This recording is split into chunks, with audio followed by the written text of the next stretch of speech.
Hello money nine. नमस्कार, आप देख रहे हैं मनी नाइन। मैं हूं आपके साथ Sandeep Grover. Hello money nine, मेरा सवाल है में आपका बहुत बहुत स्वागत है। आज बाजार में हम देख रहे हैं जबरदस्त एक्शन देखने को मिला है और कई दिनों की, इनफैक्ट 10 दिन की कमजोरी के बाद निफ्टी में आज हम हरा निशान देख रहे हैं। तो होली से पहले गुलाल तो बहुत खेल लिया, लेकिन अब हरे निशान के साथ कुछ थोड़ी सी जो आंख में चोली है वो बाजार अब खेलता हुआ नजर आ रहा है। तो आज मार्केट्स में जो तेजी बनती हुई दिखी है, इसके क्या मायने हैं ये आपको बताएंगे और इसके साथ साथ आपके सवालों के जो जवाब हैं वो भी देने की कोशिश करेंगे। और इसमें हमारी मदद करेंगे एक खास मेहमान। कोलकाता से हमारे साथ पीएचडी कैपिटल के founder and CEO Pradeep Haldar कार्यक्रम में शामिल हो चुके हैं। बहुत स्वागत है सर आपका। Very good afternoon. Thank you sir, very good afternoon. Sir, ये आपने प्लान करके पहना था या आपका जैकेट का कलर देख के मार्केट ने अपना मूड माहौल बदल लिया? सर प्लान तो नहीं किया था, बस ऐसे ही इत्तेफाक से हो गया है। तो ठीक है सर। आज मार्केट में हम देख रहे हैं कि आपके जैकेट का रंग तो हल्का हरा है, लेकिन मार्केट में जो हरा निशान है वो बहुत ही गहरा है। बहुत ही ज्यादा तेजी आज मार्केट्स में देखने को मिले। 350 अंकों का उछाल फिलहाल निफ्टी में देखने को मिल रहा है। 800 अंकों से ज्यादा का उछाल आपको सेंसेक्स में दिखेगा और करीब 250 अंकों की मजबूती के साथ बैंक निफ्टी में भी कारोबार देखने को मिल रहा है। कल अगर आप देखेंगे जो निफ्टी की क्लोजिंग है 22,100 के भी नीचे होती हुई दिखी थी और आज हमने ऑलमोस्ट 22,400 का हाई लेवल भी छुआ है दिन के दौरान और अभी भी 22,365 के आसपास के जो लेवल्स हैं वो निफ्टी में देखने को मिले। 350 अंकों के आसपास की बढ़त निफ्टी में, जी हाँ, 350 अंकों की बढ़त है और सेंसेक्स में 800 अंकों से ज़्यादा का उछाल देखने को मिला है। ग्लोबल संकेत खराब थे, लेकिन एक पॉजिटिव फैक्टर हमारे लिए था और वो है यूएस के जो कॉमर्स सेक्रेटरी हैं उनकी ओर से आया बयान जो ये कह रहा था कि मैक्सिको और कनाडा के साथ कुछ कॉम्प्रोमाइज़ हो सकता है टैरिफ को लेकर, या तो कमी की जा सकती है या फिर उनको और आगे टाला जा सकता है। और इसी उम्मीद में आप देखिए आज एशियन मार्केट्स में शुरुआत अच्छी हुई और हमारे इंडियन मार्केट्स में भी हल्की बढ़त के साथ शुरुआत हुई और उसके बाद आप देखिए लगातार हम अपने जो गेंस हैं उसको बिल्ड ऑन करते हुए नजर आ रहे हैं। तो इन गेंस के क्या मतलब है, क्या केवल ये डेड कैट बाउंस है, एक शॉर्ट कवरिंग है, इसके मायने क्या हैं, ये समझने की कोशिश करते हैं। प्रदीप सर, क्या कैसे देख रहे हैं एक ही दिन में 350 अंकों का उछाल, कहां हम 22,100 के भी नीचे से अब 22,400 की बातचीत होने लगी है, कैसे देखें आज की तेजी को? सर बहुत टाइम बाद मैं मेरा स्टेटमेंट को थोड़ा चेंज करूंगा। मतलब आई थिंक मैंने बहुत पहले से आपको बताया था 21,400 21,500 आ सकता है, जब उस टाइम पे निफ्टी ट्रेड कर रहा था बहुत ही हाई वैल्यूएशन पे।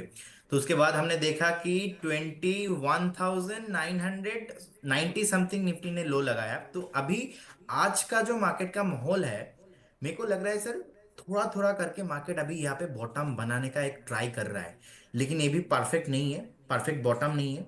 आज का जो ये जो 200-250 पॉइंट का एक मोमेंटम है, ये एक शॉर्ट कवरिंग मूव है। मेरा मानना ही है एक शॉर्ट कवरिंग मूव है। तो मुझे लगता है सर एक गैप है 21,400 तक, लेकिन जो इन्वेस्टर्स है उनको बाइंग अपॉर्चुनिटी मिल रहा है 22,000 22,100 कभी भी अगर मिलेगा तो नेक्स्ट उनको बाइंग अपॉर्चुनिटी मिलेगा। मुझे लगता है कि नेक्स्ट अभी भी जो एक नेगेटिव सेंटीमेंट है मार्केट में वो नेक्स्ट 3 से 4 महीना और भी रहेगा।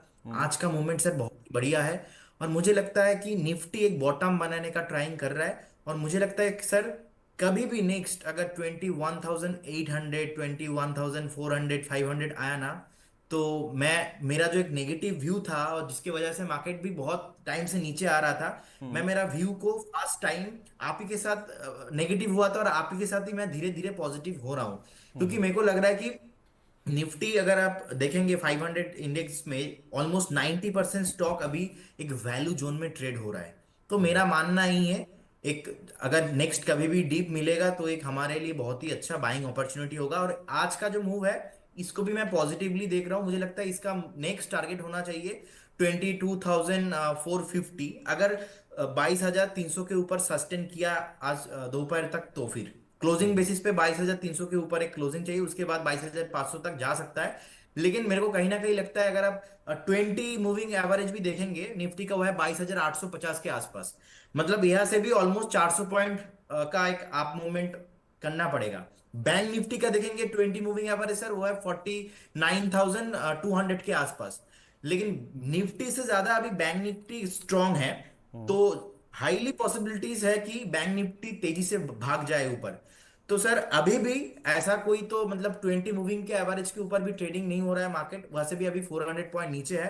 तो यही है एक बाउंस है अच्छा है, जो इतना सेलिंग हो गया था मार्केट, वहां से शॉर्ट कवरिंग मूव हो रहा है। ठीक है, लेकिन फिर भी 200 पॉइंट नीचे है बैंक निफ्टी अपने डे हाई से। 48,657 का हाई हमने देखा था, 48,454 के आसपास हम फिलहाल ट्रेड कर रहे हैं। और निफ्टी की जहाँ तक बात है, ये भी अपने हाई से नीचे है। जैसे मैंने कहा, एक समय हम 22,394 यानी कि ऑलमोस्ट 22,400 तक पहुँच गए थे।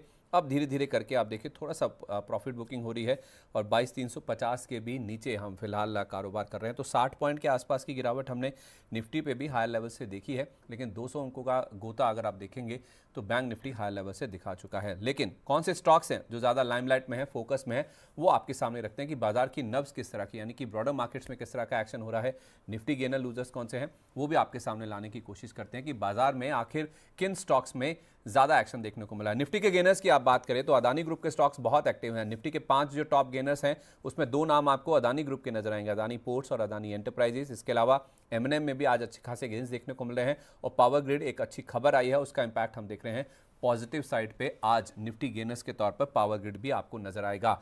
लेकिन गिरावट कहाँ है, कौन से ऐसे स्टॉक्स हैं जो प्रेशर में हैं, जो कि निफ्टी को नीचे धकेलने का काम कर रहे हैं? उसमें है ज़्यादातर फाइनेंशियल स्टॉक, जिसमें इंडसइंड बैंक शामिल है, एचडीएफसी बैंक शामिल है, बजाज फाइनेंस शामिल है। इनफैक्ट एनबीएफसीज को लेकर कुछ आरबीआई की ओर से सख्ती होती हुई दिखी है, वो आपको कार्यक्रम में आगे भी बताएंगे क्या रीज़न है उसका। तो बजाज फाइनेंस नीचे खींच रहा है, एचडीएफसी बैंक, ग्रासिम जहां पे कुछ खबर भी आई है कि इनका एक प्लांट शुरू हुआ है पेंट को लेकर, और इंडसइंड बैंक, ये निफ्टी के टॉप लूजर्स में आज आपको शामिल नजर आएंगे। मिड कैप साइड की जहां तक बात है तो मिड कैप इंडेक्स में अगर आप देखेंगे तो आज आपको 2% के आसपास के गेंस बनते हुए दिखेंगे। कोफोर जिसको लीड करता हुआ दिख रहा है, एक तो स्टॉक स्प्लिट का अनाउंसमेंट, उसके साथ साथ अधिग्रहण को लेकर जो खबरें आई हैं उसका इंपैक्ट पॉजिटिव साइड पर दिख रहा है। सोना बीएलडब्ल्यू, इनका मैक्सिको में काफ़ी एक्सपोजर है, कुछ प्रोडक्ट्स इनके वहाँ पे एक्सपोर्ट होते हैं, और जैसे टैरिफ लगने की बातचीत थी वो अब रिवर्स होती हुई दिख रही है, या फिर वहाँ पे कुछ राहत आ सकती है, उसका इंपैक्ट आप देखिए सोना बीएलडब्ल्यू में पॉजिटिव साइड पर दिख रहा है। Oil India, KPI T tech, persistent system, यानी कि कुछ मिड कैप आईटी स्टॉक्स जो हैं वो भी आज फोकस में है, खरीदारी की लिस्ट में शामिल हो रहे हैं। लेकिन मिड कैप साइड में अगर आपको कोई लूजर्स नजर आ रहे हैं तो वो बीएससी का नाम आपको नजर आएगा। इसको लेकर भी खबरें जो आ रही हैं वो आपके सामने रखेंगे। पॉलिसी बाजार नए ज़माने की कंपनी है, इसमें इंपैक्ट दिख रहा है। मुथूट फाइनेंस, इसमें गिरावट है। एयू स्मॉल फाइनेंस बैंक, ये एचडीएफसी बैंक के अलावा जो छोटे मझोले बैंक्स हैं वो मिड कैप साइड पे आपको गिरते हुए नजर आएंगे। तो बैंकिंग फाइनेंशियल पे आज प्रेशर है, आपको साफ तौर पे दिख रहा है। लेकिन स्मॉल कैप इंडेक्स लगातार इसमें देखिए बढ़त बनती हुई दिख रही है। दूसरे दिन आज 2.25% इंडेक्स ऊपर है, और स्टॉक्स में आप देखेंगे तो आपको फेयरकैम ऑर्गेनिक्स ये सबसे ऊपर नजर आएगा। आईटीडीसी, ये आप गेनर्स की लिस्ट में देखेंगे आज। मन इंडस्ट्रीज है, भारत वायर रोप्स है, ये स्टॉक है जो कि काफ़ी एक्टिव है। तो स्मॉल कैप स्टॉक्स में अगर आप देखेंगे तो पिटाई बहुत ज़्यादा हुई है। यही इंडेक्स है जो कि सबसे ज़्यादा गिरता हुआ दिखा है रिकॉर्ड हाई से। और देखिए अब जब गेंस बन रहे हैं तो वो भी लोअर लेवल से काफ़ी अच्छा रुझान यहाँ पे दिखा रहे हैं। जेंसोल इंजीनियरिंग 10% का निचला सर्किट स्टॉक में आज लगा हुआ है। कई दिनों से हम इनफैक्ट कल से हम देख रहे हैं, कल इसमें 20% का निचला सर्किट लग गया था। इसकी रेटिंग डाउनग्रेड की है केयर ने, डिफॉल्ट कर दी है लोन्स की रेटिंग, उसका इंपैक्ट हम स्टॉक प्राइस पे आता हुआ देख रहे हैं। आनंद राठी वेल्थ ये नीचे है, ये आपको बजिंग स्टॉक्स में भी बताएंगे कि क्या रीज़न है जिस वजह से स्टॉक गिर रहा है। जिंदल वर्ल्ड वाइड और उसके साथ साथ सूरत वाला बिजनेस, ये कुछ स्टॉक्स हैं स्मॉल कैप इंडेक्स में जो कि आज आपको सबसे ज़्यादा एक्टिव नजर आएंगे, और वो भी गिरने वाली साइड में। तो ये हो गया बाजार का पूरा ब्यौरा। मार्केट्स पे आपको राय मिली चुकी है, अभी भी 250 पॉइंट के आसपास के गेंस निफ्टी पे हैं। 800 पॉइंट के आसपास की तेज़ी अभी भी सेंसेक्स पर बची हुई है, और करीब 250 अंकों के आसपास का उछाल आपको निफ्टी बैंक पर भी नजर आएगा। सबसे पहले सर आपका व्यू अदानी ग्रुप स्टॉक्स पर दे दीजिए, फिर दर्शक जो अपने सवाल शेयर कर चुके हैं उनके ऊपर फोकस करेंगे। क्योंकि अदानी ग्रुप में हम देख रहे हैं कि आज जो मार्केट में एक सेंटीमेंट सुधरा है, जो एक बाउंस बैक बना है, उसमें ज़्यादातर स्टॉक्स पार्टिसिपेट करते हुए दिख रहे हैं। अदानी ग्रुप में कमज़ोर कड़ी अगर कोई थी सर तो वो अदानी ग्रीन थी, क्योंकि इन्हीं को लेकर ही जो रिश्वतखोरी का मामला आया था यूएस से, ये स्टॉक काफ़ी ज़्यादा करेक्ट भी हुआ था। इनफैक्ट अपने हाई से तो ये स्टॉक एक समय 60-62% करेक्ट हो चुका था, और अब देखिए बाउंस बैक जब आ रहा है यही तेज़ी को लीड भी करता हुआ नजर आ रहा है। तो आपका फोकस भी इसी स्टॉक के ऊपर है, या फिर इनकी जो फ्लैगशिप कंपनी है अदानी एंटरप्राइजेस उस पर ज़्यादा ध्यान दें? सर मुझे लगता है अदानी ग्रुप को लेके तो टेम्पोररी कोई प्रॉब्लम नहीं है। एक ही स्टॉक जो मुझे खराब लगता है अदानी ग्रुप के अंदर वो है अदानी विल्मर। उसका फंडामेंटल और टेक्निकल दोनों अच्छा रिटर्न नहीं है। बाकी अदानी ग्रुप में इन्वेस्ट करने का मेरा एक ही साइकोलॉजी है, जब जब अदानी ग्रुप क्राइसिस में होगा उस टाइम पे मैं अदानी ग्रुप में इन्वेस्ट करूंगा। अदरवाइज जब भी करूंगा एक बार फंडामेंटल टेक्निकल लेवल के बेस पे मैं करूंगा। लाइक अदानी पोर्ट भी मुझे बहुत ही अच्छा लगता है, रिसेंटली लो लगा था ऑलमोस्ट 1030 के आसपास, वहां से बाउंस बैक करते करते 1107 के आसपास ट्रेडिंग हो रहा है। मेरे को लगता है कि अदानी पोर्ट में बहुत ही फंडामेंटल रीजन है यहाँ पे, और टेक्निकल भी देखा जाए कि लास्ट टाइम जितने भी करेक्शंस हुआ था एक शॉर्ट टर्म में, एक कंसोलिडेशन पैटर्न बनाया था ऑलमोस्ट 960 970 के आसपास। तो एक स्ट्रॉन्ग सपोर्ट जोन है 1000 के आसपास, तो वहां से अभी बाउंस बैक आ रहा है। मेरे को लगता है कि अदानी पोर्ट में हमको बाइंग करना चाहिए। अदानी पावर भी सर मुझे बहुत ही अच्छा लगता है, अदानी पावर क्योंकि अगर आप पावर भी देखेंगे, पावर के अंदर इनका बहुत ही अच्छा ऑर्डर्स मिला है, कोलाबोरेशन भी रहा है, और 500 के ऊपर बहुत ही अच्छा माना जाता है अदानी पावर को। और जो 52 वीक हाई है ऑलमोस्ट 875 के आसपास।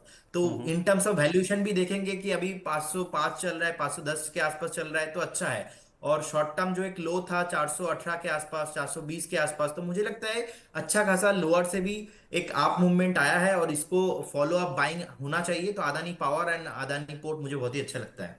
अदानी पावर और अदानी पोर्ट्स, ये दो स्टॉक्स हैं जो कि अदानी ग्रुप में सबसे अच्छे फिलहाल प्रदीप जी को नज़र आ रहे हैं। इस बीच आपके पास भी कोई भी सवाल है तो आप चाहें तो 9311211874 ये हमारा नंबर है। आप चाहें तो हमें कॉल कर सकते हैं, मैसेज के जरिए भी अपने सवाल भेज सकते हैं। यूट्यूब तो एक माध्यम है ही है जिसके जरिए काफ़ी सारे दर्शक अपने सवाल ऑलरेडी हमारे साथ शेयर कर भी चुके हैं। तो 9311211874 इस पर आप चाहें तो व्हाट्सएप कर दीजिए, या फिर आप चाहें तो हमारे साथ ट्विटर, फेसबुक, यूट्यूब के माध्यम से भी जुड़ सकते हैं। तो ये नंबर आप नोट कर लीजिए, आप फ़ोन उठाइए, घुमाइए, अपना सवाल पूछिए, आपका जवाब हम देने की कोशिश करेंगे। और जिन लोगों ने यूट्यूब के ऊपर ऑलरेडी अपने सवाल शेयर किए हैं, वो सवाल आपके सामने एक एक करके लाने की कोशिश कर रहा हूँ। मानस जी का सवाल है, कह रहे नमस्कार सर, टाटा एलेक्साई 6,900 रुपये पर और टाटा टेक 1,075 रुपये के भाव पर है, क्या करें? बहुत ज़्यादा लॉस हो रहा है, लॉन्ग टर्म का व्यू है। तो टाटा एलेक्साई और टाटा टेक दोनों टाटा ग्रुप की कंपनियां सर, भरोसा तो है लेकिन इन स्टॉक्स की पिटाई भी बहुत हुई है। अब इन्होंने हाई लेवल्स पे ले रखे हैं, लॉस हो रहा है, तो अब लॉस को क्या रिकवर करने का कोई तरीका है? सर टाटा एलेक्सी में मुझे लगता है कि 5700 एक लेवल है, एटलीस्ट 5700 के ऊपर एक वीकली क्लोजिंग चाहिए, उसके बाद ही बाउंस बैक करेगा। फिलहाल एक सपोर्ट बनता हुआ दिख रहा है कि 5500 के आसपास, तो 5500 के ऊपर अगर है आपके पास, होल्ड कीजिए, बाउंस बैक आएगा 5700 के ऊपर। और टाटा टेक्नोलॉजी पे आईपीओ के लिस्टिंग होने के बाद से लगातार नीचे आ रहा है, यहाँ पर भी सर बॉटम नहीं बना है। तो मुझे नहीं लगता कि 660 670 एक बॉटम जोन है, हो सकता है इससे भी नीचे चले जाए। तो बेटर होगा कि आप तो अब इतना टाइम से अगर आप होल्ड करो, एग्जिट कर जाइए या तो होल्ड कीजिए, आई डोंट नो। लेकिन यहाँ पे चार्ट बहुत ही खराब है, स्ट्रक्चर बहुत ही खराब है। नाम के आगे टाटा है, लेकिन टाटा टेक्नोलॉजी स्टॉक मुझे पसंद नहीं है, क्योंकि फंडामेंटल और टेक्निकल दोनों रीजन से लगातार नीचे आ रहा है, अभी भी नीचे बॉटम नहीं दिख रहा है। 660 चल रहा है, हो सकता है कि 550 तक भी आ जाए। नहीं तो जिनके पास हैं फिर वो क्या करें सर? इनकी खरीद तो 1,075 की है। सर उनको बहुत पहले निकल जाना चाहिए था, तो बेटर होगा। इतना दूर आपने होल्ड किया तो थोड़ा और होल्ड कर जाइए, क्या पता यहाँ से थोड़ा बाउंस बैक दिखे, लेकिन बॉटम अभी भी बनते नहीं दिख रहा है। रिसेंटली एक लो लगाया था ऑलमोस्ट 630 के आसपास, मुझे लगता है कि आपको एटलीस्ट 630 के एक स्टॉप लॉस के साथ होल्ड करना चाहिए। क्योंकि जी। सर मेरा ना आईपीओ में एक बहुत ही जबरदस्त स्ट्रैटेजी है, मैंने भी आपको बताया था कि आईपीओ हाई के ऊपर ही जाएगा तब मैं बाई करूंगा, नहीं तो नहीं करूंगा। और स्ट्रैटेजी मेरा जबरदस्त है, हर टाइम काम करता है। तो as per the strategy buying नहीं दिख रहा है यहाँ पे, सो उनको एक स्टॉप लॉस मेंटेन करना चाहिए 630। और इसी तरह से टाटा एलेक्सी में कोई एक स्टॉप लॉस आप देना चाहेंगे? टाटा एलेक्सी में सर 5490 स्टॉप लॉस रहेगा। Okay, perfect sir. तो मानस जी, उम्मीद करते हैं कि आपको आपके सवाल का जवाब मिल गया होगा। लॉस आपका रिकवर होने की गुंजाइश तो कम नज़र आती है, लेकिन एक उम्मीद के साथ आप इन स्टॉक्स में बने रहिए। स्टॉप लॉस आपको दोनों स्टॉक्स के बता दिए गए हैं। लक्ष्मीपति जी ने कहा है कि sir please let me know about Parshvanath developers 500 shares at 25 and integra essential 1000 shares at ₹3.25 long term view. तो दोनों स्टॉक्स सर ऐसे हैं जो कि बहुत कम बातचीत होती है दोनों स्टॉक्स के ऊपर। पार्श्वनाथ 25 रुपये का रखा है और इंटेग्रा एसेंशियल ₹3.25 का। सर सॉरी मैं ट्रैक नहीं करता आप जो स्टॉक के नाम आप बोल रहे हो। अच्छा, दोनों ही नहीं सेकंड सर, स्टॉक आपने क्या बताया? पार्श्वनाथ डेवलपर्स और इंटेग्रा एसेंशियल।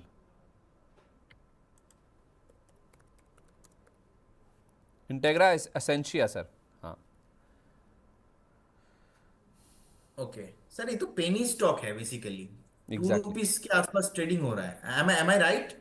बिल्कुल बिल्कुल सर, सही कह रहे हैं आप। ओके सर, इसमें सर एग्जिट करना चाहिए, उनको नहीं रहना चाहिए, फंडामेंटल कुछ है ही नहीं, नीट प्रॉफिट 9 करोड़ का है, ये बहुत ही, लिक्विडिटी भी नहीं है, मार्केट कैप भी कुछ नहीं है, हम्म। 200 करोड़ का कंपनी है, और प्रोमोटर होल्डिंग भी कुछ नहीं है इसमें, क्लियर पंपिंग एंड डंपिंग वाला स्टॉक है, नहीं रहना है इसमें।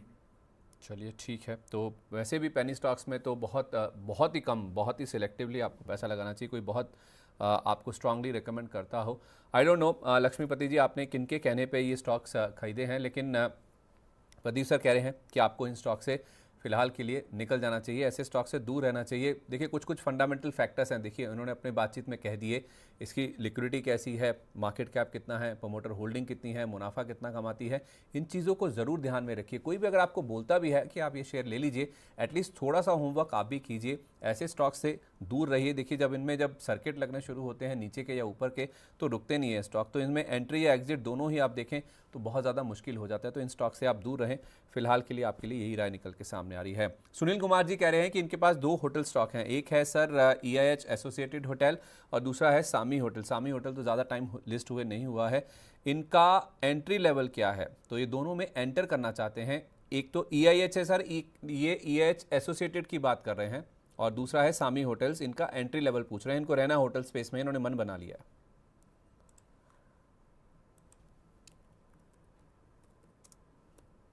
ओके, तो देखिए, EIH होटल, राइट, आपने ही यस, बताया ना sir? EIH okay, associated. Okay, associated, okay. तो इसका 324-25। सर बेसिकली अभी दो हजार करोड़ के आसपास मार्केट कैप है, नीट प्रॉफिट है 82 करोड़ के आसपास, अभी 324 के आसपास ट्रेडिंग चल हो रहा है। मेरे को लगता है एक शॉर्ट टर्म जो बॉटम है ऑलमोस्ट वो 270 के आसपास है, तो उससे पहले यहाँ पे एंट्री करना थोड़ा मुश्किल होगा। तो एंट्री करने का लेवल यही होगा सर, एक बार 290 से लेके 300 का जोन आए तब जाके उनको एंट्री करना सही रहेगा। तो और मार्केट भी सर नेक्स्ट 2-3 महीना उतना अच्छा नहीं रहेगा, तो उनको अपॉर्चुनिटी मिलेंगे, एक बार और वेट करना चाहिए उनको। ठीक है, डिप्स पे लेना है, नीचे मिले 300 के तो लेना है। और सामी होटल्स। देखिए सामी होटल पे मुझे लगता है कि शॉर्ट टर्म चार्ट में ना एक अच्छा खासा बाउंस बैक आ रहा है, और मुझे लगता है थोड़ा पोटेंशियल इसमें है सामी होटल पे, क्योंकि मैं चार्ट में सर एक चीज देख पा रहा हूँ, ये जो नेगेटिव एक मूवमेंट था, एक नेगेटिव मूवमेंट चले जाते दिख रहा है चार्ट में, और एक जो पैटर्न बनाया ये बहुत ही अट्रैक्टिव बन रहा है, प्राइस में प्राइस एक्शन आ रहा है, और फॉलो अप बाइंग भी होना चाहिए, और मुझे लगता है एक बार टारगेट होना चाहिए 182, और स्टॉप लॉस भी उनको मेंटेन करना चाहिए 140। तो 140 का स्टॉप प्लस 182 का टारगेट सामी होटल्स में फ़िलहाल के लिए नज़र आ रहा है। इसके अलावा सर हमारे साथ जो सवाल शेयर किए गए हैं हमारे यूट्यूब पेज पर, उनको देखें तो सुनील कुमार जी का सवाल EH होटल पे था, वो हमने ले लिया। इसके अलावा हम देखें तो नाजिर अली जी कह रहे हैं कि सर आपको मेरा प्रणाम, आपको भी प्रणाम सर। गेल इंडिया 208 का एवरेज रेट है, 3 साल होल्ड कर सकते हैं। सिनकॉम फॉर्मुलेशन 20 रुपये 40 पैसे एवरेज रेट है सर, प्लीज़ हेल्प। तो गेल सर इनका 208 रुपये का लिया हुआ है, और सिनकॉम फॉर्मुलेशन बहुत टाइम के बाद सर इसको लेकर कोई सवाल आया, कोई बातचीत हुई है, 20 रुपये 40 पैसे का एवरेज रेट है। सर गेल पे मुझे लगता है फंडामेंटली अच्छा कंपनी है, क्योंकि मार्केट बहुत नीचे गिरा है इसलिए थोड़ा नीचे आया है। एक बार हो सकता है कि 140 145 एक सपोर्ट जोन है वह तक भी आ जाए, लेकिन मुझे लगता है उनको होल्ड करना चाहिए। नेक्स्ट जो पहला टारगेट रहेगा 170, जैसे ही क्रॉस करेगा 195 200 के आसपास उनके उनको प्राइस दिखेंगे, तो उनको एक बार होल्ड करना चाहिए। और सेकंड स्टॉक में मुझे लगता है सर ये भी पेनी स्टॉक है, इसमें भी सर कुछ ज्यादा प्रॉफिट नहीं है, और इनसे उनको निकलना चाहिए। फिलहाल चार्ट में एक सपोर्ट है 13.50 के आसपास, एक सपोर्ट है, तो उनको एक बार अगर होल्ड ही करना है तो 13 रुपया 50 पैसा के आसपास एक बार उनको स्टॉप लॉस लगा के होल्ड करना है, लेकिन मात्र 1400 करोड़ की कंपनी है, पंपिंग डंपिंग गेम वाला इधर भी है सर, नहीं रहना है इनको इस स्टॉक पे, पेनी स्टॉक है। चलिए पता नहीं इन्होंने किन के कहने पे लिया है, लेकिन अगर आप निकल जाएं तो ज़्यादा बेटर है, लेकिन अगर आपको रहना ही है तो एक स्टॉप लॉस आपको दिया गया है, इसको आप ज़रूर फॉलो करके चलें। आरपो तरफदार जी का सवाल है, कह रहे हैं कि ये बड़ा स्टॉक है सर, यूनाइटेड स्पिरिट्स को लेकर इनका सवाल है। कह रहे हैं कि मेरे पास 1550 के शेयर रखे हुए हैं और 6 मंथ्स का व्यू है मेरा। सर मुझे लगता है उनको होल्ड करना चाहिए, जो टाइम फ्रेम है वीकली टाइम फ्रेम में एक बॉटम बनाते दिख रहा है चार्ट में, और मुझे लगता है कि हाईली पोटेंशियल है इस काउंटर में। अभी 1320 के आसपास चल रहा है। मुझे लगता है कि जैसे ही 1380 के ऊपर क्लोजिंग देगा तो इमीडिएटली ना 1550 से लेके 1600 का लेवल उनको मिलेंगे। तो उनको हम्म। डेफिनेटली नेक्स्ट 6 से 8 महीने में हाईली पॉसिबिलिटी है उनको होल्ड करना चाहिए। ठीक है, होल्ड करना चाहिए। संगीत कुमार जी कह रहे हैं कि सर पटेल इंजीनियरिंग 193 शेयर्स हैं 46 रुपये के रेट पर, इसमें क्या करना चाहिए, एवरेज करें या फिर वेट करें अभी? पटेल इंजीनियरिंग 193 शेयर्स हैं 46 रुपये का भाव है। उनको एक बार एग्जिट करना चाहिए, क्योंकि 46 45 में ना एक सपोर्ट था वीकली बेसिस पे, वो टूट चुका है। अभी हम्म। 41 चल रहा है, जो नेक्स्ट सपोर्ट है 29 पे है। अगर उनको 2-3 रुपीस लॉस से कुछ प्रॉब्लम नहीं है तो मेरा सलाह यही रहेगा कि निकल जाइए। या तो आप एक बार 42 चल रहा है, हो सकता है कि एक प्राइस एक्शंस में एक शॉर्ट कवरिंग मूव में आपको 45 46 मिलेगा, तो उसमें आप एग्जिट कर जाइए कॉस्ट टू कॉस्ट। और बेटर अपॉर्चुनिटी है मार्केट में, उसमें फोकस कीजिए। ओके, बेटर अपॉर्चुनिटीज़ हैं, वो बेटर अपॉर्चुनिटीज़ मैं आपसे पूछूंगा अभी सर, लेकिन उससे पहले गौरव महेश्वरी जी का सवाल है बंधन बैंक को लेकर। कह रहे हैं कि 165 शेयर हैं, 162 रुपये पे लिए हैं और 3 महीने के व्यू से लिए थे, तो 162 वाला सर अभी 148 रुपये के आसपास ट्रेड कर रहा है। कोई दिक्कत, घबराने या परेशानी की बात तो नहीं है, होल्ड करें, पैसा बनेगा, इनका रिकवर भी हो जाएगा और पैसा बन भी सकता है। सर बंधन बैंक सर 147 148 चल रहा है, मुझे लगता है 165 170 उनको मिल जाएगा, तो उनको निकलना चाहिए, इस काउंटर से एग्जिट होना चाहिए जब उनका प्राइस मिल जाएगा। और थोड़ा हम्म। बहुत प्राइस के ऊपर अगर 5 to 10 रुपीज आ जाएगा तो हम्म। उनको एग्जिट करना चाहिए, क्योंकि लॉन्ग टर्म गेम में बंधन बैंक एक वेल्थ डिस्ट्रॉय करके रखा है बहुत सारे इन्वेस्टर्स का। तो हम्म। लॉन्ग टाइम फ्रेम के लिए तो सही नहीं है, लेकिन शॉर्ट टाइम फ्रेम में उनको प्राइस मिल जाएगा 170 के आसपास, तब जाके उनको एग्जिट करना है। चलिए सर, ठीक है। तो अब एक अगला सवाल जो है ना सर, उसमें आपको थोड़ी सी रिस्पाइट ये मिलेगी कि जिस भाव पर इन्होंने लिया है उसके वो ऊपर ट्रेड करा है। सेजल राउत जी का सवाल है बीईएल को लेकर, मैं इसका चार्ट ही देख रहा था। इन्होंने कहा है कि इनके पास माफ़ कीजिए 269 रुपये के ये लिए हुए हैं, लॉन्ग टर्म का व्यू है। भले ही 3 रुपये ऊपर है, 272 रुपये का प्राइस है, लेकिन इनके प्राइस के ऊपर चल रहा है। ये लॉन्ग टर्म का व्यू है, लिया है, रखा हुआ है, इनके भाव के ऊपर है, लेकिन फिर भी सवाल पूछ रहे हैं। तो पूछना शायद यही चाह रहे होंगे कि लॉन्ग टर्म का व्यू है तो इसमें बने रहें, कोई दिक्कत की परेशानी की बात तो नहीं? सर उनको 220 के स्टॉप लॉस के साथ होल्ड करना चाहिए, काउंटर बहुत ही अच्छा है। मुझे लगता है कि जो नेक्स्ट टारगेट होना चाहिए वो है 295, एंड सेकंड टारगेट होना चाहिए 320। अगर 320 के ऊपर जैसे ही सस्टेन करने लगेगा उसके बाद उनको 52 week high and life time high जो भी है वो दिखेंगे स्टॉक में, उनको होल्ड करना चाहिए with A stop loss of 220। Sir एक पर्ल ग्लोबल नाम का शेयर है, 1382 रुपये के आसपास का प्राइस है, करीब 6500 करोड़ रुपए का मार्केट कैप भी है इसका। इसको लेकर सवाल आया है राणा जी का, कह रहे हैं कि इसमें फ्रेश एंट्री किया जा सकता है क्या, और 3 से 5 साल का व्यू भी बता रहे हैं। व्यू बहुत अच्छा है। स्टॉक इन्होंने कैसे सेलेक्ट किया है, किसके कहने पे किया है, खुद की रिसर्च करी है, आई डोंट नो, कुछ ज़्यादा इन्होंने डिटेल नहीं मेंशन की है, लेकिन पूछ रहे हैं कि क्या इसमें फ्रेश एंट्री ली जा सकती है 3 से 5 साल के नज़रिए से? सर चार्ट तो अच्छा है और फंडामेंटली उतना खराब नहीं है, तो अगर उनको फ्रेश एंट्री लेना है आपको स्टॉप लॉस भी एक रखना है, वो है 1240, 1240 के आसपास एक स्टॉप लॉस आपको मेंटेन करना है। और चार्ट में जो मैं देख पा रहा हूँ वीकली चार्ट में ना, कभी कभी सैंडविच पैटर्न करके एक टेक्निकल टर्म में एक पैटर्न होता है सर, कभी कभी हम्म। सैंडविच पैटर्न बनाता है। तो एक कंपनी का एक चार्ट में फ्लो ही यही है, चलता है उसके बाद सैंडविच पैटर्न बनाता है, फिर से चलता है वीकली चार्ट में। तो अभी जो है पैटर्न बना रहा है, टाइम करेक्शन यहाँ पे थोड़ा लगेगा, उनको स्टॉप लॉस मेंटेन करना है, वो है 1240 के आसपास स्टॉप लॉस के साथ उनको होल्ड करना है। और मुझे लगता है कि हाई साइड में उनको एक बार 1450, उसके बाद सेकंड टारगेट एक बार 1570 के आसपास आ रहा है, 1570 के आसपास उनको टारगेट मिल सकता है। इस बीच जगदीश माली जी कह रहे हैं कि आईआरएफसी बाय कर रखे हैं, 500 शेयर हैं 124 रुपये पर। अब सवाल इनका ये है कि इसको सेल कर दें या फिर होल्ड करें। आईआरएफसी ले रखा है इन्होंने 124 रुपये के रेट पर। नहीं सर, उनको होल्ड करना चाहिए। मुझे लगता है कि रेलवे काउंटर बहुत ही पिट चुका है, बहुत ही नीचे आ चुका है। और बॉटम की अगर मैं बात बोलूंगा तो पहला बॉटम बन चुका है रेलवे में, क्योंकि लगातार मैं रेलवे को लेके नेगेटिव था, और जब से मैं नेगेटिव था उसके बाद 25 से 30% स्टॉक नीचे, ईच एंड एवरी काउंटर नीचे आ गया। अभी मेरा पहला सिग्नल यही है, बॉटम बन चुका है। अभी मेरे को लगता है कि उनको होल्ड करना चाहिए, हाई पॉसिबिलिटीज है। अगर उनके पास 1 से 1.5 साल भी रहेगा, आपको यहाँ से मिनिमम 200 250 का प्राइस मिल सकता है, उनको होल्ड करना चाहिए। ठीक है, होल्ड करना चाहिए, ये फिलहाल राय निकल के सामने आ रही है। जहां तक IRFC की बात है। पटेल नाम के हमारे एक दर्शक हैं, कह रहे हैं कि Religare enterprises should I buy और वेट। तो देखिए ज़्यादातर जो सवाल हैं सर इसी तरफ आ रहे हैं। करेक्शन बहुत ज़्यादा स्टॉक्स में हो चुका है, क्या फ्रेश एंट्री या फ्रेश खरीदारी शुरू कर देनी नहीं चाहिए, नहीं कर देनी चाहिए? और रेलिगेयर एंटरप्राइजेज एक स्टॉक है जिसमें हमने देखा था जैसे ही बर्मन फैमिली के प्रमोटर बनने की खबर आई थी, रिक्लासिफिकेशन हुआ था, 15% का मूव एक ही दिन में आता हुआ दिखा था। तो अब करेक्शन के बाद इस स्टॉक में क्या खरीदारी करनी चाहिए, या इससे बेटर नाम इस पूरे स्पेस में कोई आपको दिखता हो?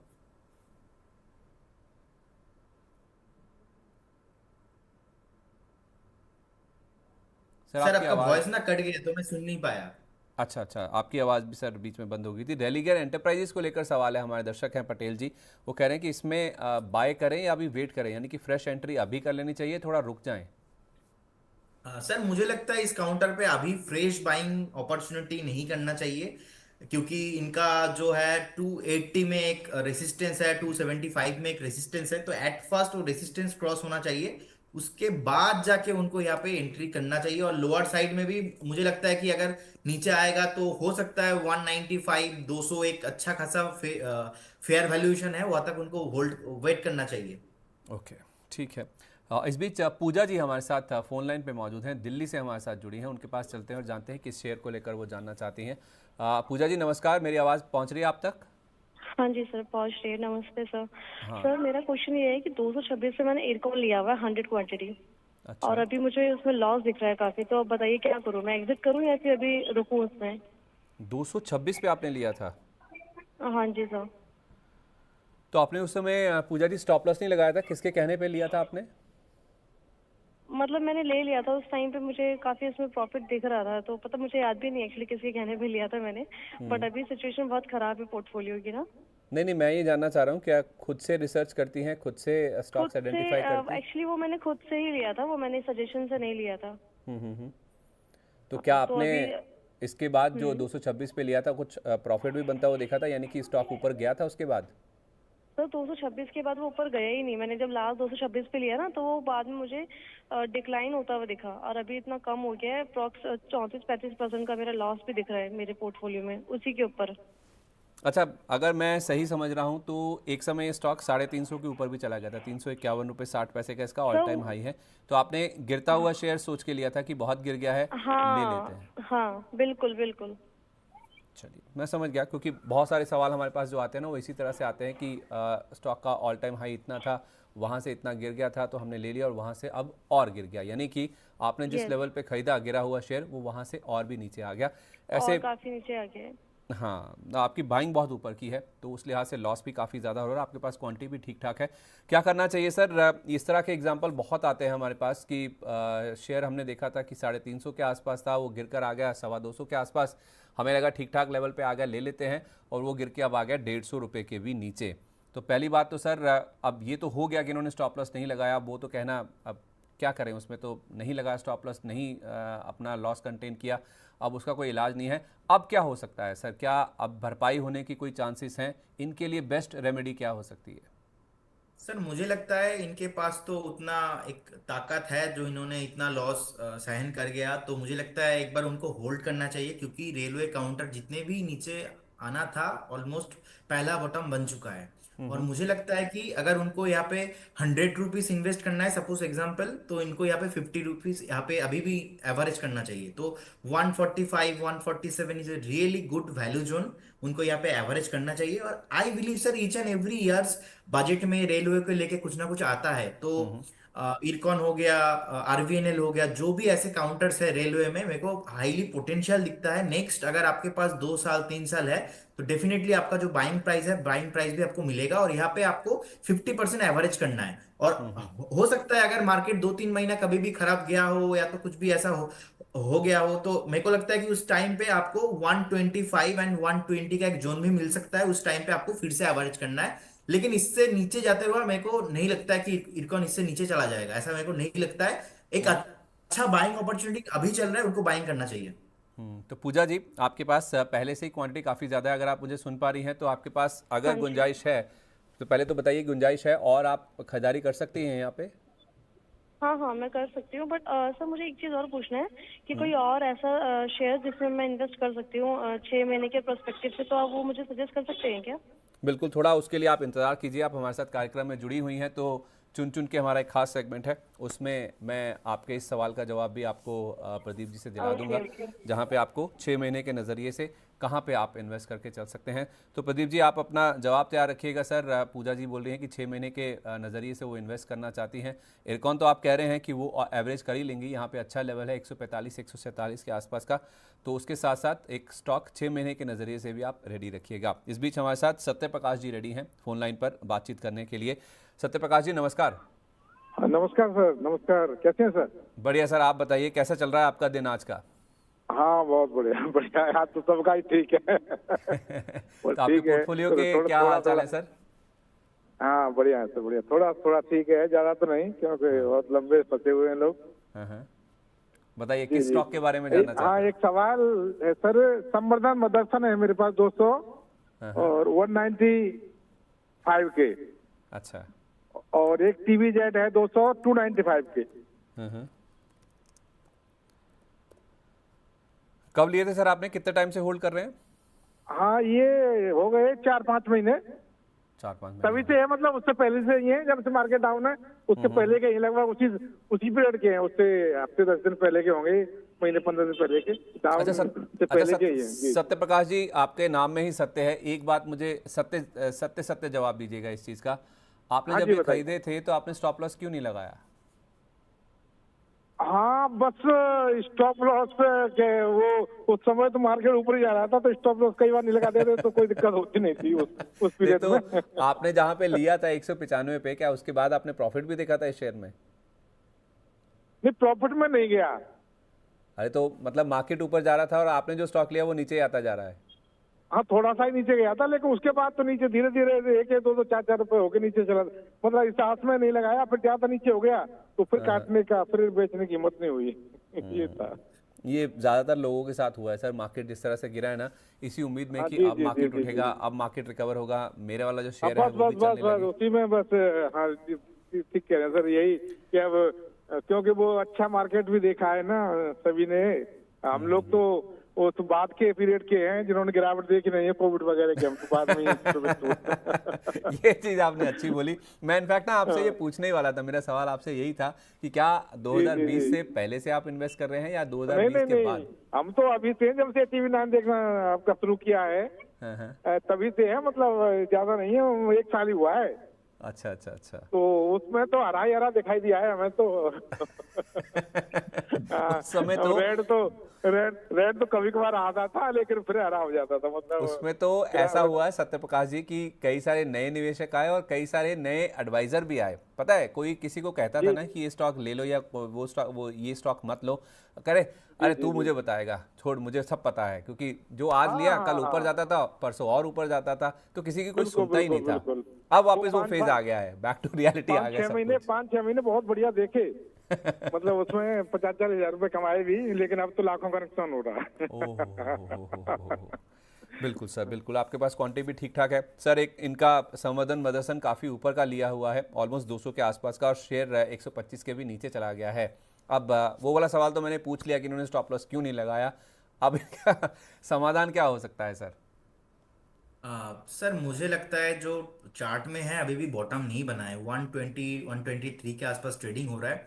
अगर उनके पास पैसा है थोड़ा, अगर एवरेज आप कर सकते हो, तो मेरे को लगता है कि एक बार अगर कभी भी, क्योंकि 52 एक लो भी है सर 110 में, अभी 120 के आसपास ट्रेडिंग हो रहा है, तो क्या पता अगर नेक्स्ट 15-20 दिन में कभी भी पैनिक मिले तो 52 एक लो भी हो सकता है। तो इसीलिए यहाँ पे ना उनको एवरेज नहीं करना। अगर यहाँ से फ्रेश 15 to 20% नीचे आता है, उस केस में आपको एवरेज करना है। जी। लेकिन कहीं ना कहीं मेरे को लगता है कि सर 52 एक लो भी हाईली पॉसिबिलिटीज है।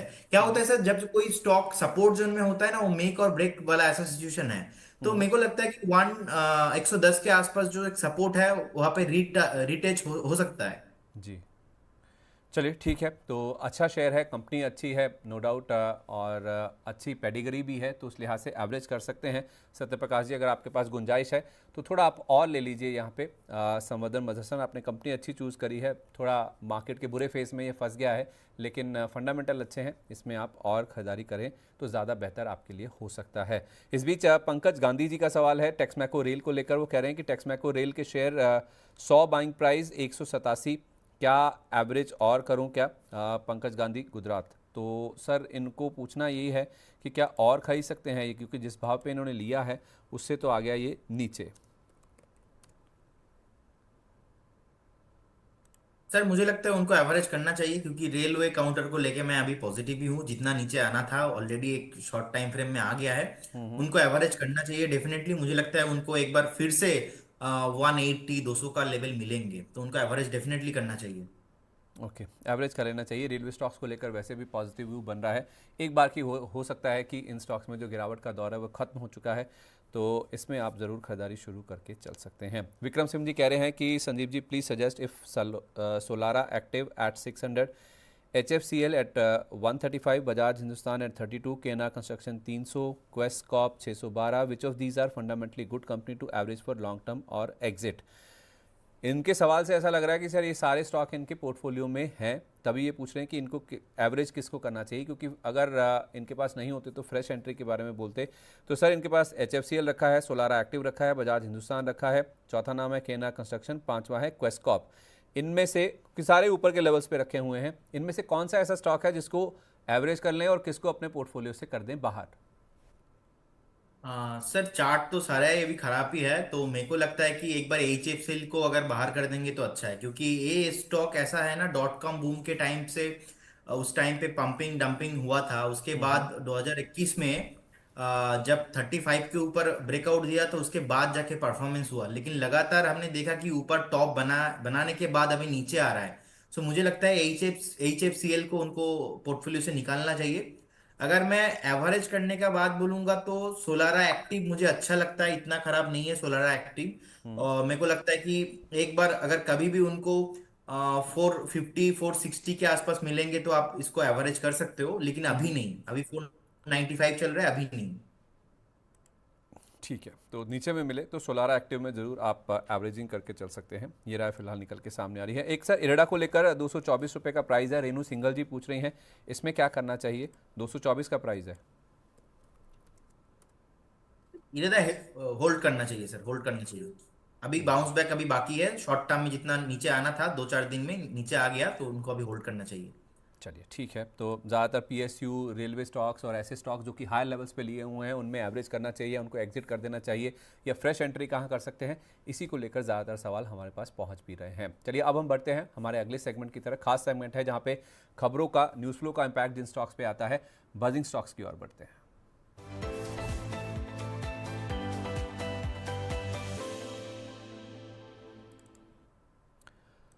तो बजिंग स्टॉक्स में हम ऐसे स्टॉक्स पर फोकस करते हैं जहां पे न्यूज़ फ्लो का इम्पैक्ट होता है, जहां पे कुछ खबरें आती हैं, कोई ब्लॉक डील्स हुई होती हैं, कोई रिजल्ट्स आते हैं जिनमें ज़्यादा एक्शन पॉजिटिव या फिर नेगेटिव साइड पर देखने को मिलता है। उन शेयरों पर हम फोकस करते हैं। तो एक एक करके आपके सामने वो स्टॉक्स लाने की कोशिश करते हैं।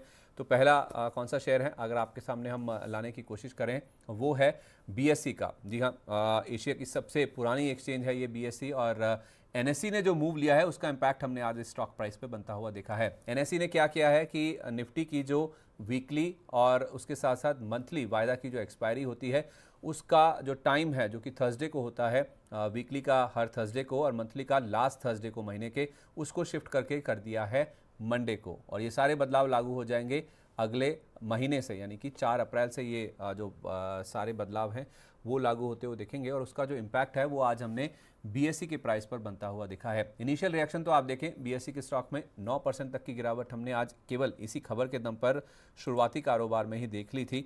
अब थोड़ा सा ज़रूर संभलता हुआ दिखा है, लेकिन सर BSE के शेयर की अगर हम बात करें, अभी भी 4% के आसपास की कमजोरी है ये स्टॉक। इनफैक्ट आप देखें तो 20 फरवरी के आसपास सर इसने अपना टॉप बनाया था, 6133 का इसने ऑल टाइम हाई टच किया था, और वहाँ से आप देखेंगे 6133 वाला शेयर आ गया अब 4300 के भी नीचे।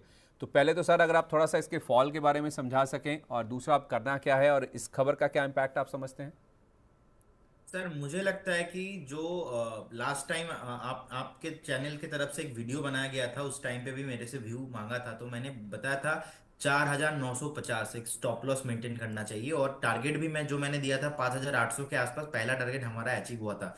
तो सेकंड दिन ही जैसे ही नीचे आया उस टाइम पे मैंने बताया था कि 4900 के आसपास आपको स्टॉप लॉस मेंटेन करके निकालना है, इसको एग्जिट करना है। तो उसके बाद हमने देखा कि आज सुबह सुबह 9% नीचे रहा, लेकिन खराब नहीं है, मोनोपोली है इनका बिजनेस, एक सेंटिमेंट, एक न्यूज है, इसीलिए नीचे आया है।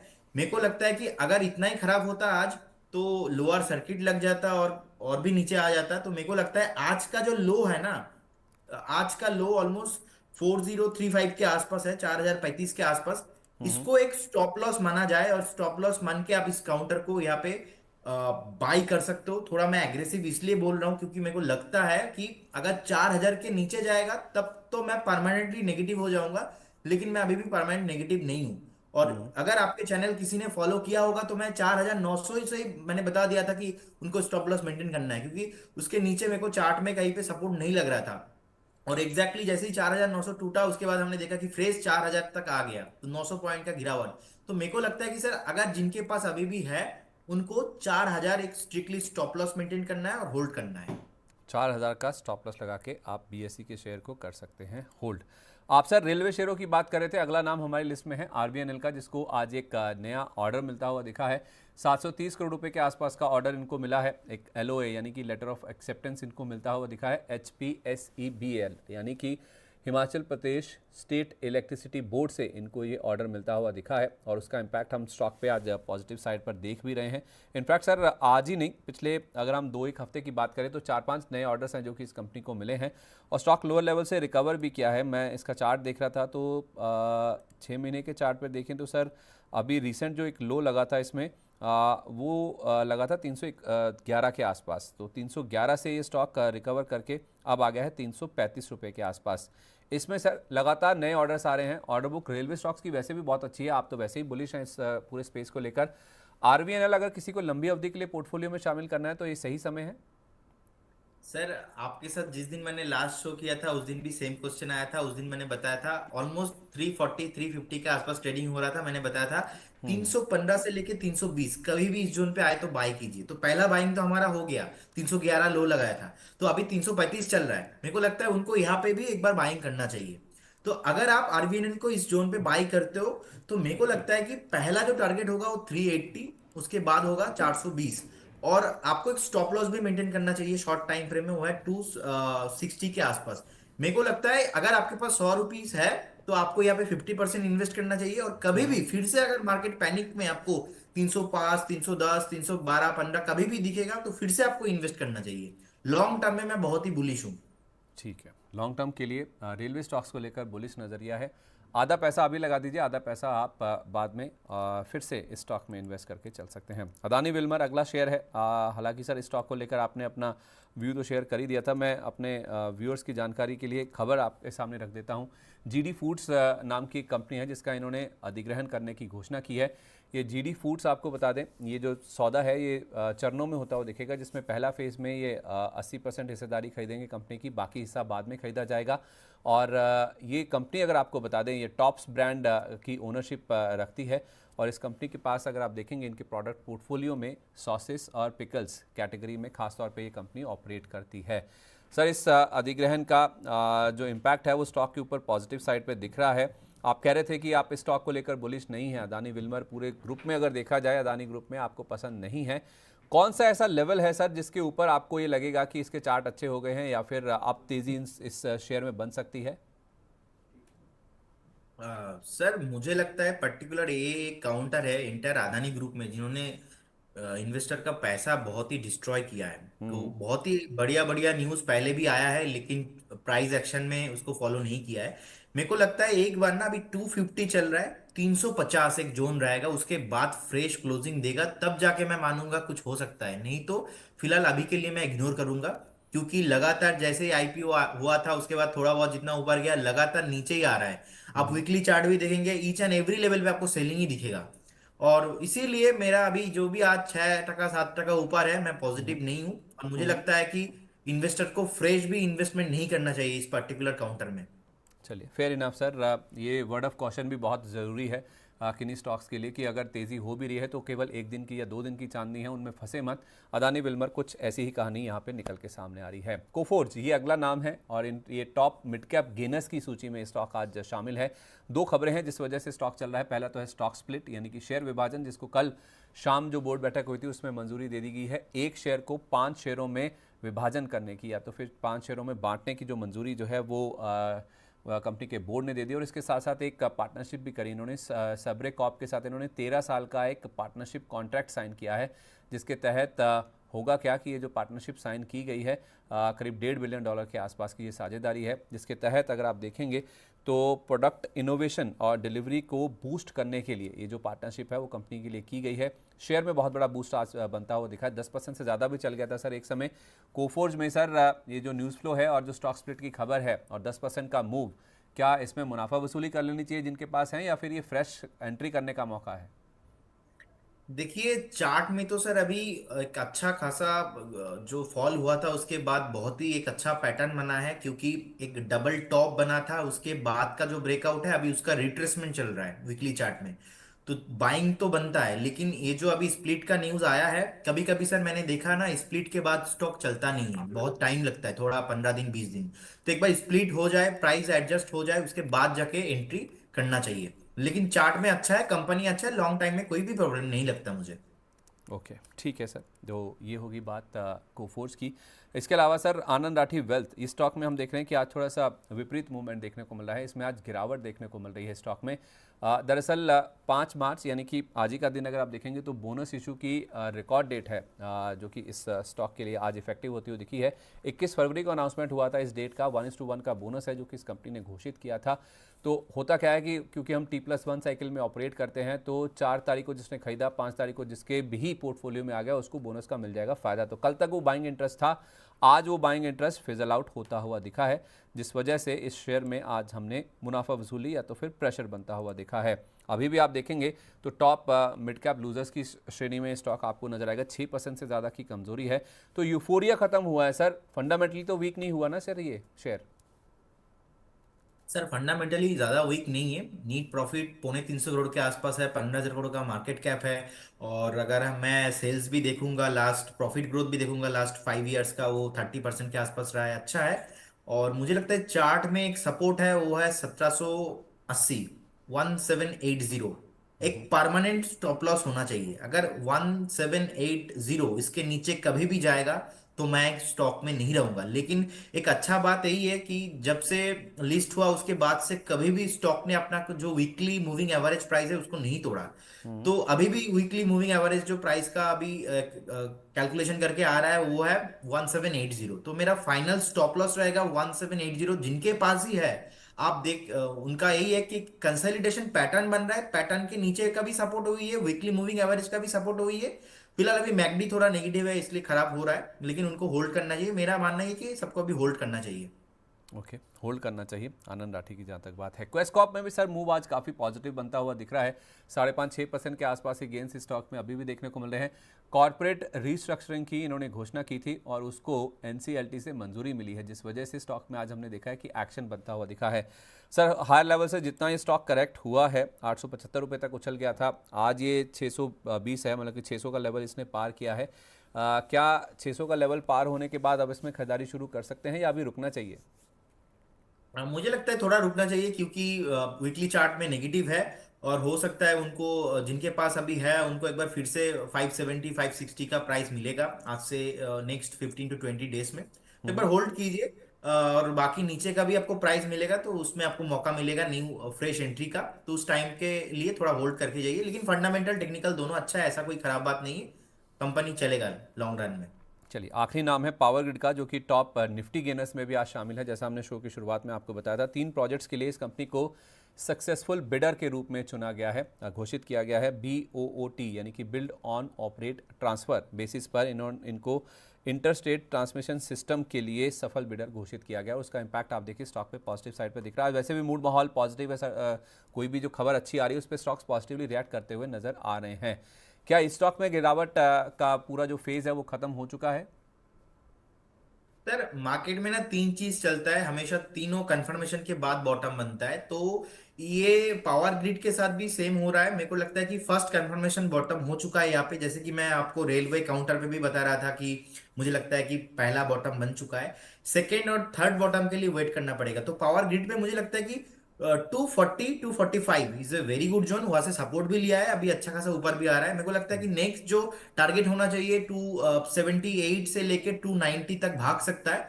लेकिन ऐसा नहीं है कि भागते ही चला जाएगा। अगर मार्केट खराब हुआ तो नीचे भी आएगा, पॉसिबिलिटीज है, लेकिन 240 के नीचे ने अभी नहीं जाना चाहिए। चार्ट में अच्छा है, होल्ड करना चाहिए। होल्ड करना चाहिए। पावर ग्रिड का चार्ट फिलहाल मजबूत नजर आ रहा है। तो इसी के साथ बजिंग स्टॉक्स को यहीं पर समेटते हैं।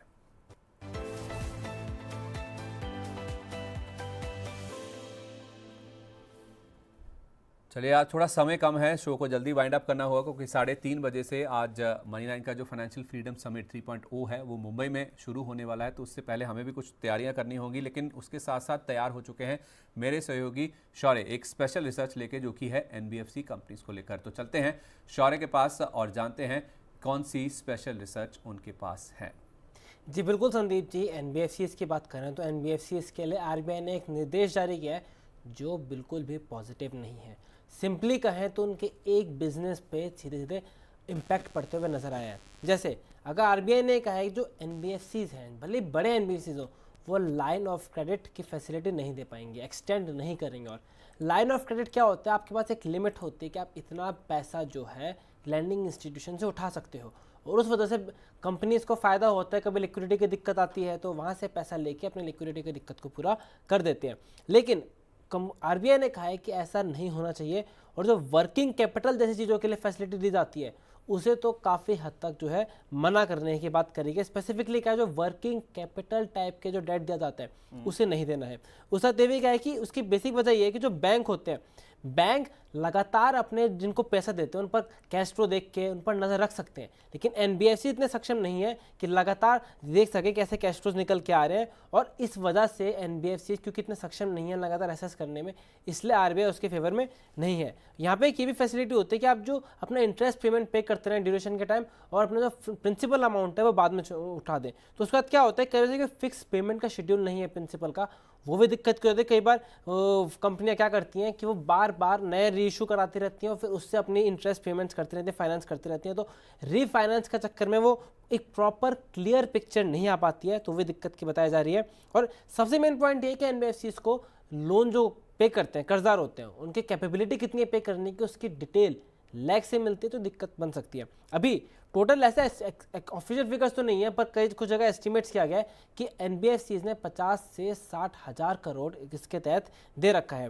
और इसके बाद हमने देखा था कि इतना बड़ा अमाउंट है, बिजनेस का सेगमेंट असर पड़ रहा है, तो शेयर्स में भी असर पड़ते हुए नजर आया था। जैसे अगर बात करें तो बजाज फाइनेंस 4% गिरा था, बजाज फिनसर्व, चोलामंडलम में 3.5% के आसपास से गिरावट देखने को मिली थी, और मुथूट फाइनेंस तो 6% के आसपास गिरता हुआ नजर आया था। वो भी ऐसे बाजार में जब हम देख रहे हैं चारों तरफ आज थोड़ी पॉजिटिवली नजर आ रही है, लेकिन इस खबर का सीधे सीधे कंपनियों के फंडामेंटल पर, बिजनेस पर असर पड़ता हुआ नजर आ रहा है।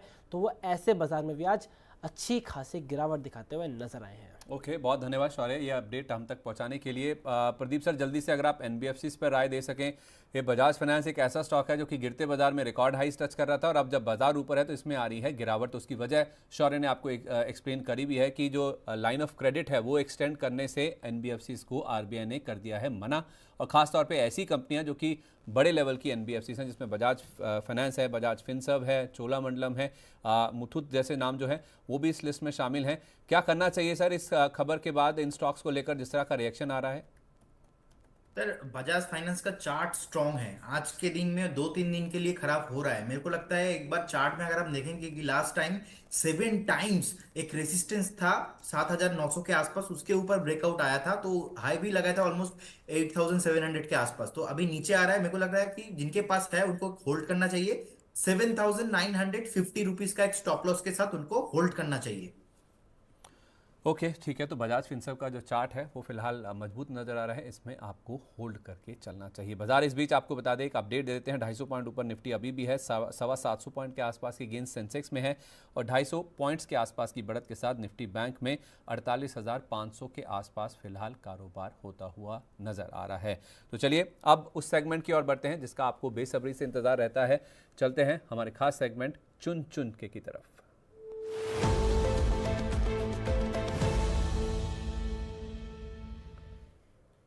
सर, एक्स्ट्रा रिस्पॉन्सिबिलिटी आपके ऊपर ये है, जो पूजा जी का सवाल हमारे पास आया था, उन्होंने कहा था कि 6 महीने के नज़रिए से आपको एक स्टॉक बताना है। तो आप जो स्टॉक्स चुन के लाए हैं हमारे लिए अपने पिटारे में, उसमें एक स्टॉक आपको पूजा जी के लिए भी देना है, वो खासतौर पे 6 महीने के नज़रिए से। सर एक ही स्टॉक में लेके आया हूँ और एक ही स्टॉक मुझे आज के दिन के लिए अच्छा लगता है, वो है जियो फाइनेंस। हाँ। सर जियो फाइनेंस का प्राइस अभी चल रहा है 216 रुपया, और मुझे लगता है यहाँ पे रिस्क रेशियो रिटर्न रेशियो बहुत ही अच्छा आ रहा है। मुझे पहला टारगेट जो लग रहा है कि 240 होना चाहिए और सेकंड टारगेट होना चाहिए 280। 40% अपसाइड मेरे को करंट सीएमपी से लग रहा है, हो सकता है। और लास्ट टाइम भी सर हमने जब बात किया था, उस टाइम पे हमने बात किया था 220 to 30 जोन अच्छा बाइंग जोन है। उसके बाद हमने देखा कि 202 203 तक भी आया। रिसेंटली लास्ट 3 दिन का जो एक अप मूवमेंट है, एक प्राइस के सपोर्ट है 200 के आसपास है। तो मेरा एक स्टॉप लॉस रहेगा, वो भी स्ट्रिक्टली, क्योंकि जैसे ही आईपीओ हुआ था उसके बाद नीचे जाने का भी एक ट्राई किया था स्टॉक ने, लेकिन अभी सपोर्ट भी आ रहा है। मेरे को एक स्ट्रिक्टली स्टॉप लॉस मेंटेन करना है 190, जो कि सर यहाँ से कैलकुलेशन करता हूं तो 12% होता है, 12%। तो 12% स्टॉप लॉस रहेगा। और मुझे लगता है कि यहाँ से मिनिमम 40 to 50% आप मूवमेंट नेक्स्ट 6 से 8 महीने में मेरे को लगता है। आप अपर केस में आप वो एक साल ही पकड़ के चलिए, अभी होली है, नेक्स्ट ईयर होली तक मेरे को ऐसे 50% अप साइड मूवमेंट दिखता है। लेकिन एक ही कंडीशन है, जब तक 190 के ऊपर है। अगर 190 के नीचे एक हफ्ता भी ट्रेडिंग करता है तो मैं नहीं रहूंगा उस केस में। ठीक है, तो एक साल के नज़रिए से आप जियो फाइनेंशियल इसमें खरीदारी करके चल सकते हैं। 50% का अपसाइड इस स्टॉक में फिलहाल नज़र आता है। 240 इसका पहला टारगेट है, 280 रुपये ये आपको दूसरे टारगेट के तौर पे देखने को मिल सकता है। तो पूजा जी, अगर आप भी हमारे कार्यक्रम देख रही हैं, 6 महीने के नज़रिए से आपने पूछा था, इस स्टॉक को आप चाहें तो पोर्टफोलियो में ऐड कर सकते हैं।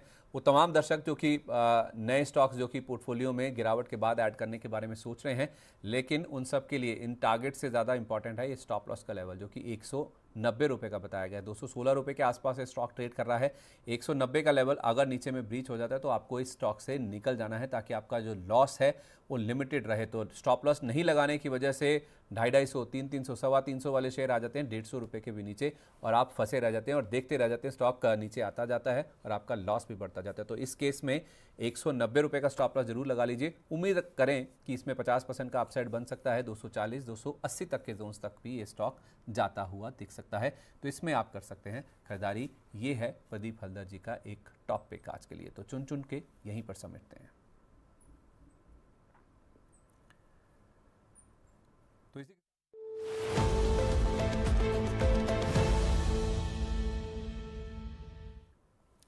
तो प्रदीप सर, जैसे मैंने कहा, आज थोड़ा समय कम है हमारे पास, ज़्यादा दर्शकों के सवाल भी हम नहीं ले पाए हैं। तो फाइनेंशियल समिट है हमारा, किस तरह की तैयारियां वहां पे चल रही है, क्या आपके लिए खास आने वाला है वहां से, वो आपको बताएंगे। लेकिन सर, आप हमारे साथ जुड़े, आपका बहुत बहुत धन्यवाद। कोई डिस्क्लोजर जो आप जाने से पहले शेयर करना चाहेंगे? जो भी स्टॉक में ड्यूरिंग द सेशन हमने डिस्कस किया, इसमें हमारा पर्सनल पोजीशन या तो कोई पेड क्लाइंट का कोई भी पोजीशन नहीं है। And investment in securities market subject to market risk. कोई भी अगर हमारे कोई कॉल्स टिप्स देख रहे हो, एक बार आपका जो पर्सनल फाइनेंशियल एडवाइजर है उनसे सलाह लेके इन्वेस्टमेंट कीजिए। हमारे पास कोई भी स्टॉक नहीं है, हमारे कोई भी एनालिस्ट के पास कोई भी स्टॉक नहीं है। No conflict of interest. Thank you. बहुत धन्यवाद sir, thank you so much. आज बाजार का मूड माहौल बहुत ही अच्छा है और आपने अपना कीमती समय हमें दिया, उसके लिए आपका विशेष रूप से धन्यवाद। और आज देखिए, आज मनी 9 का फाइनेंशियल फ्रीडम समिट मुंबई में होने जा रहा है। 3:30 बजे से उसकी शुरुआत भी हो जाएगी। और क्या अच्छा दिन है, देखिए 10 दिन से लगातार निफ्टी गिर रहा था और आज देखिए 250 पॉइंट की तेज़ी के साथ निफ्टी फाइनेंशियल समिट में एंट्री करने जा रहा है। तो आपके लिए ये देखना, ये जानना बहुत इंपॉर्टेंट है कि मनी 9 ने आपके लिए क्या तैयारियां करी और क्या खास आपके लिए इस फाइनेंशियल समिट में, फाइनेंशियल फ्रीडम समिट में आने वाला है, जो कि मुंबई में होने जा रहा है। ज़रा उसकी एक झलक देख लीजिए। मंच है तैयार फाइनेंशियल फ्रीडम समिट 3.0 के लिए। यहाँ जुड़ेंगे दिग्गज और होगी पैसों की बात। बड़ी शख्सियतों में होंगे महाराष्ट्र के यशस्वी मुख्यमंत्री देवेंद्र फडणवीस, बैंकिंग के बादशाह के मिस्त्री, शेयर बाजार को घर घर पहुंचाने वाले एनएसई के एमडी और सीईओ आशीष कुमार चौहान, बाजार के सरताज विजय केडिया। म्यूचुअल फंड इंडस्ट्री में होगी बात ई बालासुब्रमण्यन और कल्पेन पारेख से। इंश्योरेंस सेक्टर के माहिर खिलाड़ी भी रहेंगे अनुज त्यागी और महेश बालासुब्रमण्यन। इन्वेस्टमेंट से लेकर म्यूचुअल फंड तक, देश की इकोनॉमी से लेकर इंश्योरेंस तक, आर्थिक जगत और पर्सनल फाइनेंस के हर मुद्दे पर बेबाक राय रखेंगे एक्सपर्ट्स। तारीख 5 मार्च दोपहर 3 बजे से मुंबई के ताज सेंटा क्रूज में। जुड़िए मनी 9 के साथ।